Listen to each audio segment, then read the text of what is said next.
Hello and welcome back to the channel. Today's video is going to be episode 2 in a beginner projects with Python series coming out of this channel.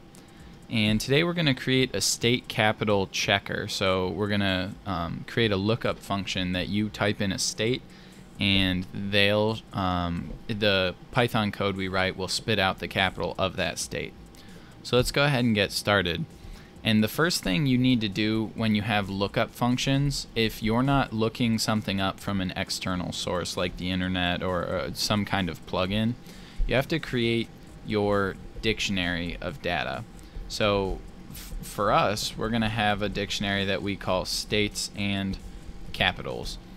And a dictionary, remember, goes inside these curly brackets, and it's created with what's called key value pairs. So the first thing you put in a dictionary is your key, and in this case the state name is going to be the key, and then the value that gets paired with it is going to be the capital of that state, and then you separate your values by a comma. So the second one would be Arizona and Phoenix. And I just did these first two here so that you can see the format of a properly formatted dictionary. It's key, then value pairs with a colon in between the two and a comma separating key value pairs. And this would be a really long and boring video if I made you guys watch me type in 50 states and their capitals. So I have those typed out a little bit because I don't hate you guys that much. And so if we go ahead and there we go, Alabama, Alaska, Arizona, Arkansas. The indentation doesn't matter too much. I know this looks kind of ugly, but I don't want this to be a crazy long video. So let's go ahead and get into the actual code. We can just assume I correctly entered the data. But now we have a dictionary that we're able to pull data from called states and capitals. And the code is actually going to be pretty simple from here. Really, all we need to do is get an input from a user. So we'll say state is equal to input, enter a state. And then we'll go ahead and do print. And let's say our text is going to be the capital of plus state plus is, we're going to need some spaces in here. And remember, you can use these plus signs to concatenate a string as long as everything in it is a string. So we have a variable that we know is going to be a string as it gets entered.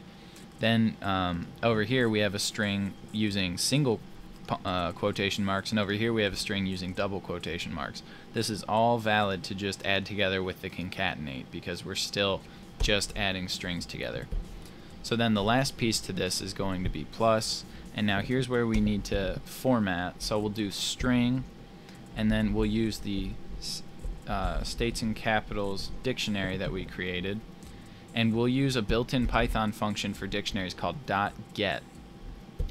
And we will get whatever value is associated with the state that was entered. So the cool thing about the .get function is you can also enter a value if it's not found in the dictionary. So if it's not found in the dictionary, what we want to say is state plus blank was not found in table.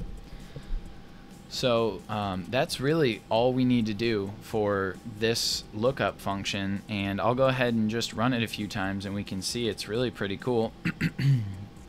Enter a state. Let's go ahead and check Ohio. Is Columbus. Might be nice to add a space after is.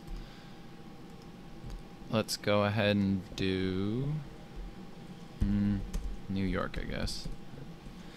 It's Albany. That's great. Okay, now let's do one that we're not going to get. Let's do Pete. The capital of Pete is Pete was not found in the table. So there's a lot of ways you can format the outputs. I mean, there are ways you could write this that would not be as silly as the capital of Pete is Pete was not found in the table. But the point is, with just a dictionary of info and prompting a user for a key, we can look up the associated data with that key, and we can handle exceptions for when that key's not found. So this is a pretty cool little function, and hopefully you found that useful and interesting. This is a nice short project you can tackle, and it's really useful to be able to look up data from data sets and dictionaries and tables and anything like that, and it's all pretty much going to follow this same format. So if you have done similar projects in a different way, or you have any questions about what you saw today, go ahead and let me know about it in the comments below. Otherwise, if you found the content on this channel useful, feel free to leave a like and subscribe. I really appreciate that. And as always, I appreciate you watching the channel, and good luck with your code. Thanks. Bye.